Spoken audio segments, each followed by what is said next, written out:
Good morning student. आज हम लोग गणित में पाठ 4 कोण तथा कोणों की जोड़ियों के विषय में जानकारी प्राप्त करेंगे। Page number 24। पेज नंबर 24 पे सबसे पहले एक कोण बना है, कोण ABC। तो कोणों के विषय में हम लोगों ने पहले पढ़ा हुआ है। दो किरणों से बनी हुई आकृति को हम कोण कहते हैं और जहाँ दोनों किरणें मिलती हैं वो कोण का शीर्ष बिंदु होता है। कोण में एक शीर्ष बिंदु होता है और दो भुजाएं होती हैं। तो जो कोण बना है उसका नाम है कोण ABC। यहाँ पे खाली स्थान दिखाया गया है, आप देखिए। तो खाली स्थान में लिखा है कोण का नाम क्या होगा।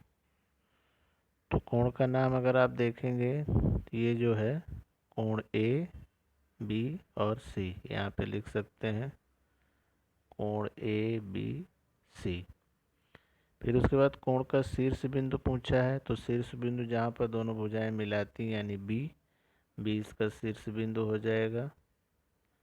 फिर कोण की भुजाओं के नाम, तो दो भुजाएं हैं AB और BC। AB और BC यहाँ नहीं लिखा जा रहा है, आप वहाँ पे लिख सकते हैं AB और BC दो भुजाएं हैं।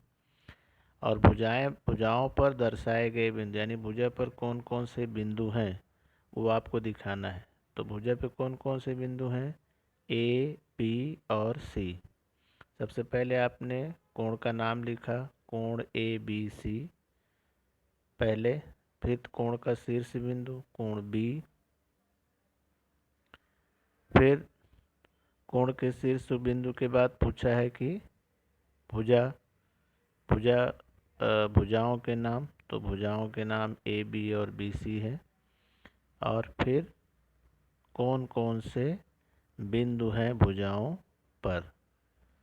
तो भुजाओं पर अगर आप देखेंगे तो A, B और C, A, B और C। इस तरह से इस कोण को देख के हम तीनों जो चार हमारे क्वेश्चन दिए गए उसके आंसर लिख सकते हैं। अब उसके नीचे आएंगे कोणों का अंतः और बाह्य भाग। अंतः और बाह्य भाग का मतलब कोण के अंदर का जो भाग होता है वो अंतः होता है और कोण के बाहर का हिस्सा जो होता है वो बाह्य भाग होता है। यहाँ पर लिखा गया संलग्न आकृति में प्रतल में बने कोण की भुजाओं के अतिरिक्त बिंदु जो हैं इसमें, अभी आप देखेंगे तो अतिरिक्त बिंदु जो हैं यहाँ पर जो कोण के अंदर है, बाहर नहीं बल्कि कोण के अंदर। अब देखिए बिंदु N ये है, बिंदु T, बिंदु N, बिंदु M, बिंदु O, ये कोण के अंतःभाग में। तो इसको क्या लिखेंगे, कोण PQR के अंतःभाग में कौन कौन से बिंदु हैं, N, M, T और O। अब प्रतल के जो बिंदु कोण की भुजाओं तथा कोण के अंतःभाग में बिंदु ना हो, जैसे कोण पर कौन कौन से बिंदु हैं P, Q और R, और अंदर कौन कौन से हैं N, M, T और Q। अब देखेंगे कोण के बाहर कौन कौन से बिंदु हैं। तो कोण के बाहर देखिए ये है G, D, S और E। तो कोण के अंदर चार बिंदु हो गए N, M, T, Q। कोण के बाहर चार बिंदु हो गए G, D, S और E, और कोण पर हो गए P, Q, R। इस तरह से कोई भी आकृति देखकर हम कोण के अंदर तथा कोण के बाहर कौन कौन से बिंदु हैं उनकी जानकारी हम लिख सकते हैं। अब आगे आइए, संलग्न कोण या आसन्न कोण।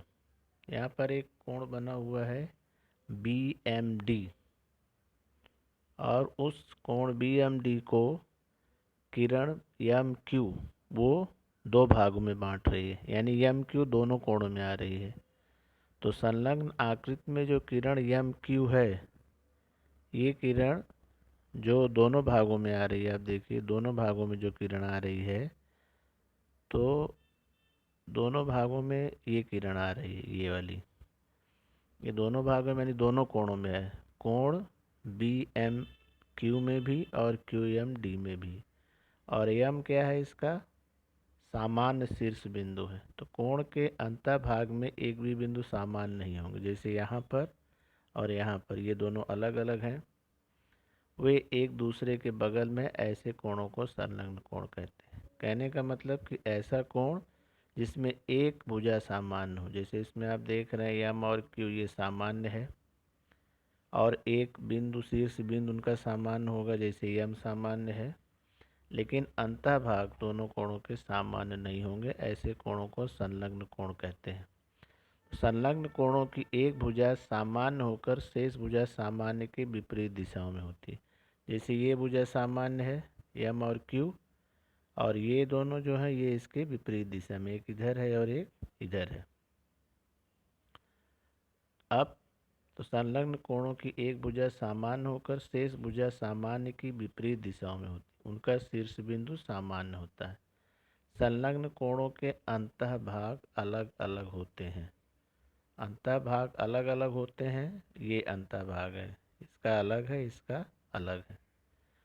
उपर्युक्त आकृति में किरण एम बी, ये जो किरण है ये एम बी, यह कोण बी एम डी, कोण ये जो दिया गया है कोण बी एम डी, ये कोण बी एम डी तथा B M Q, B M Q की सामान्य भुजा, यानी दोनों में है। बी एम डी में भी है और बी एम क्यू में। कौन सी भुजा?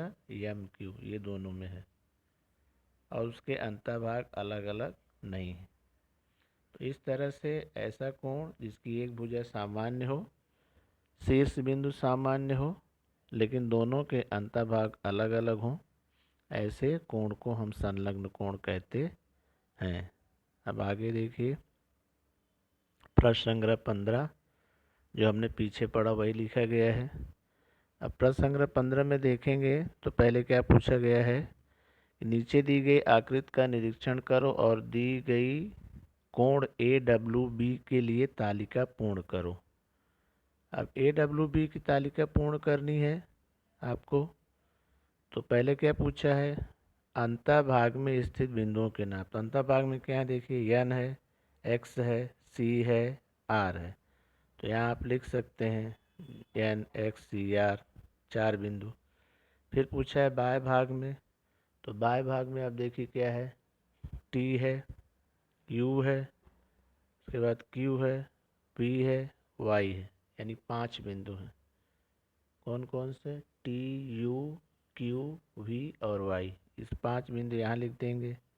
फिर कोण की भुजाओं पर स्थित, तो कोण की भुजा पर कौन कौन से हैं देखिए, ये है ए के बाद डब्लू और डब्लू के बाद वाई, यानी कोण की भुजा पर सिर्फ 3 है, ए, डब्लू और वाई। तो पहला दिया है अंतःभाग में स्थित बिंदुओं के नाम। तो वो अंतर जो अंदर हैं कोण के, जो मैंने ठीक किया है ग्रीन डॉट से, वो 4 एन आर सी एक्स अंदर हो गए। बाएं भाग में जो भुजा से दूर है, त्रिकोण की भुजा से दूर जो 4 हैं, T, U, Q, B, Y 5 है, उनको लिखेंगे। और कोण पर मतलब जो भुजा के ऊपर बिंदु रहते हैं 3, वो लिखा जाएगा। तो इस तरह हम ये प्रश्न कर सकते हैं कि कोण के अंतःभाग में कितने बिंदु हैं, कोण के बाएं भाग में और कोण पर। अब आगे देखिए, आगे दूसरा सवाल है। दूसरा सवाल देखेंगे तो दूसरे सवाल में दिए गए है नीचे दी गई आकृतियों में बनी संलग्न कोणों की जोड़ियाँ। तो जो पहला ये आकृति है, पहली आकृति में मैंने पहले बताया कि जिसका शीर्ष बिंदु सामान्य होगा और एक भुजा सामान्य होगी। तो पहले वाले में हो जाएगा कोण A N B, A N B, कोण ए एन बी, और उसका सामान्य हो जाएगा कोण ए एन सी।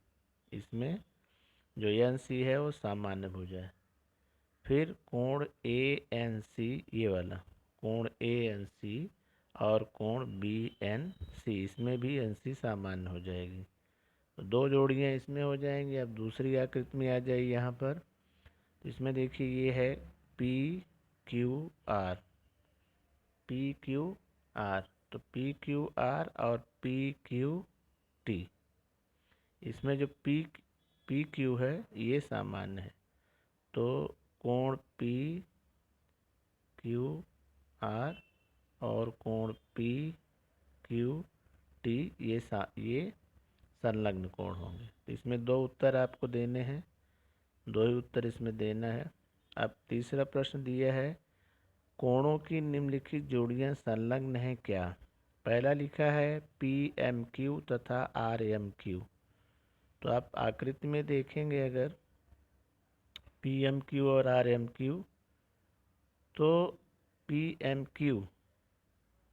PMQ कहाँ है? PMQ देखिए,